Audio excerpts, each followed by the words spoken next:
Assalamualaikum everyone. How are you? I hope you will be fun students. अच्छा तो students हमारे पास data communication का subject है। इसका जो मैंने शार्ट नोट्स बनाए हैं सारा आपका पेपर जो है ए टू सी इसी में से आएगा, ठीक है। अगर कोई 10% बाहर में से आता है वो आप ऐसा चॉइस छोड़ सकते हैं।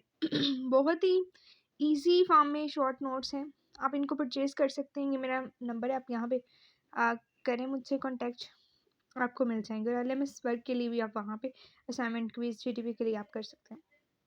बिना टाइम वेस्ट किए अपना लेक्चर स्टार्ट करते हैं। काइंडली चैनल को सब्सक्राइब कर दे, वीडियो को शेयर ज़रूर किया करें ग्रुप्स में ताकि दूसरे स्टूडेंट्स को हो, और मेरे दोनों चैनल को सब्सक्राइब कर दें। Data communication, what is data communication? Data communication is the exchange of data in the form of zeros and ones. Data communication हमारे पास क्या होता है कि डाटा को एक्सचेंज करना। ओके जैसे फॉर एग्जांपल स्टूडेंट, हम कोई मैसेज सेंड करते हैं, वो रिसीव करते हैं, तो ये डाटा एक्सचेंज हो रहा है, यानी एक दूसरे के पास जा रहा है हमारा। जैसे आप पिक्स व्हाट्सएप पे सेंड करते हैं, तो ये भी डाटा कम्युनिकेशन है। डाटा कम्युनिकेट कर रहा है ट्रांसमिशन मीडियम के जरिए अदर कंप्यूटर्स अदर नेटवर्क्स में जा रहा है। इसमें दो तरह की data communication, local data communication और remote data communication. Local data communication data जो होता है वो सेम बिल्डिंग में रहता है, और रिमोट में हमारे पास फर्दर अपार्ट मतलब दूसरी अपार्टमेंट में चला जाता है। अगर इफेक्टिवनेस जो है डाटा कम्युनिकेशन की वो 3 है। MCQs में पूछे जा सकते हैं। ये MCQs में भी आ सकते हैं और ऐसे शॉर्ट क्वेश्चन भी आ सकते हैं, ये भी आपका MCQs बनता है। साथ साथ मैं हाईलाइट भी करी। डिलीवरी एक्यूरेसी और टाइम लाइन है हमारे पास। अब डाटा किस तरह से डिलीवर होता है ये एक आगे यही सारी स्टोरी चलेगी, अब इसको समझ लें। ये हमारे पास स्टूडेंट प्रोटोकॉल होता है। This one is protocol.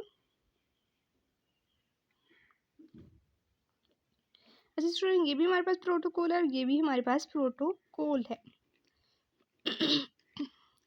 अच्छा, इसमें स्टेप 1 स्टेप 2 स्टेप 3 जितने भी स्टेप्स होते हैं, ये हमारे पास यहाँ पे सेंडर होते हैं, यहाँ पे अंदर एक मीडियम होता है जो कोई भी सा भी मीडियम हो सकता है जो मैसेज को आगे पहुँचाता है दरमियान में।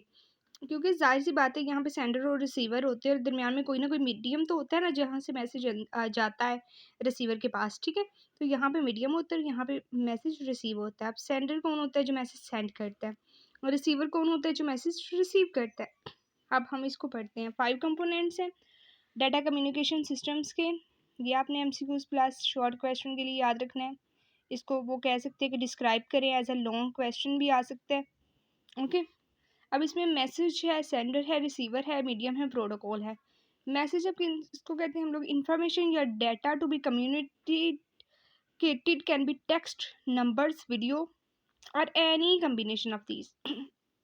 ऐसा डाटा जो किसी टेक्स्ट की फॉर्म में हो, आप कहते हैं ना हम हमारा जो मैसेज है उस तक पहुंचा देना। अब मैसेज कोई सा भी आप दे सकते हैं, वीडियो कोई दे सकते हैं या सेंड कर सकते हैं, वीडियो कोई ऑडियो सेंड कर सकते हैं आप मैसेज में जो करते हैं, टेक्स्ट की फॉर्म में हो सकता है, ठीक है, या फिर इनका कम्बिनेशन भी हो सकता है। In short anything that can be representing used binary digit और बाइनरी बिट्स में होगा, ठीक है। आगे जो है डाटा कम्युनिकेशन सिस्टम में हमारे पास मैसेज में क्या होता है, फाइल्स होती हैं, डाटा इन्फॉर्मेशन रिक्वेस्ट होता है, फिर रिस्पॉन्सेज होते हैं, स्टेटस मैसेजेस होते हैं, कंट्रोल मैसेजेस होते हैं, करस्पॉन्डेंस होता है, ठीक है। ये सारी चीज़ें होती हैं हमारे पास डाटा कम्युनिकेशन सिस्टम में। ये आप पढ़ेंगे जस्ट पढ़ने के लिए, इसमें से मुझे नहीं लगता आए आपका, लेकिन आपने ज़रूर पढ़ना है स्टूडेंट्स। आपने जो भी शार्ट नोट्स में मैंने चीज़ें मेंशन की हुई हैं आपने छोड़नी नहीं, या तो आप खुद बनाएं या 300 पर प्राइस है इसकी पर फाइल की, आप ले सकते हैं, परचेज कर सकते हैं। आप अभी से इसको पढ़ना स्टार्ट करेंगे तो आपको आ जाएगा इजीली। आगे मैसेज टाइप है, और भी मेरी बहुत सी बुक्स के लेक्चर होते हैं, आप काइंडली वो भी सुना करें, आपको ईजीली समझ आ जाएगी। आगे सेंडर है हमारे पास। सेंडर कौन सा होता है? जो सेंड करता है मैसेज को।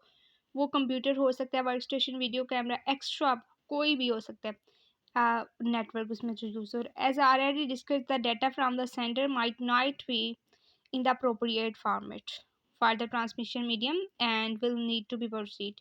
कहता है जो हमारे पास सेंडर होता है ना, वो जो मैसेज भेजता है वो एक अप्रोप्रिएट फॉर्म में नहीं होता। आपको पता है हम मैसेज इंग्लिश में टाइप करते हैं, लेकिन हमारा जो कंप्यूटर होता है वो बिट्स की फॉर्म में मैसेज, बाइनरी डिजिट की फॉर्म में मैसेज को लेता है। तो उसमें कोई ना कोई मीडियम होता है कि जिसने आगे पहुंचाना होता है, मैसेज को प्रोसीड करना होता है। अगर रिसीवर सबको पता है स्टूडेंट्स, डिवाइस, ये मेरे से थोड़ा आगे पीछे हो गया तो मैंने इसमें नंबर दे दिए, ये नंबर फर्स्ट पे। Device that receive the message can be a computer हो सकती है, वर्क स्टेशन हो सकता है, टेलीविजन हो सकता है। At times, the data received from the transmission medium may not be in a proper form to be supplied to the receiver and it must be proceed. इसको proceed करते हैं medium. आगे मीडियम क्या होता है? मीडियम वो physical path है, ये फिजिकल होता है स्टूडेंट, ये भी आपने याद रखना है एमसीक्यूज में, ये चीज़ आपसे पूछी जा सकती है, physical path. Data message use to travel from the sender to the receiver, जो सेंडर से रिसीवर को मैसेज करता है। ये स्टूडेंट आपके एमसीक्यूज हैं, ये आपने जस्ट एमसीक्यूज के लिए करने हैं। Okay, twisted wire, microwave, coaxial cable, fibre optic cable, इसको रट्टा लगाना है जी अपने, ठीक है। इसकी स्पीड याद रखनी है, कॉस्ट याद करनी है। कॉस्ट तो सिर्फ फाइबर ऑप्टिक की आई है, बाकी सबकी लो है, और इसको याद अपने रट्टा लगाना है। प्रोटोकॉल कौन सा होता है? Set of rules governing communicated, ऐसे रूल्स होते हैं जो कि कम्युनिकेशन के लिए ज़रूरी होते हैं। Represent an agreement between communicated devices, एक प्रोटोकॉल होता है ना कि आपने किस तरह से डिवाइस ने कम्युनिकेट करना है, क्या मतलब डिवाइसेस होंगी। टू डिवाइसेस जो होती है ना वो कनेक्टेड तो हो सकती हैं प्रोटोकॉल के बगैर, लेकिन वो कम्युनिकेट नहीं कर सकती, ठीक है। तो इसलिए कम्युनिकेट करने के लिए प्रोटोकॉल ज़रूरी होते हैं।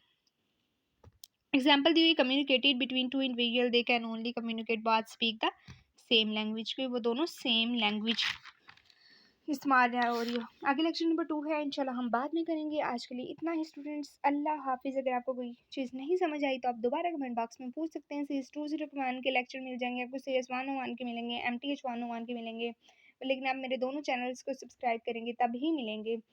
और इसके अलावा जी स्टूडेंट्स, आप चैनल्स को सब्सक्राइब करें, अपनी दुआ में याद रखें, और मिलते हैं नेक्स्ट लेक्चर में। क्विज़ के सोल्यूशन आपको इसी चैनल पे मिलेंगे, असाइनमेंट्स के, क्विज़ेस के, GDP के, all these things. Okay, thank you very much.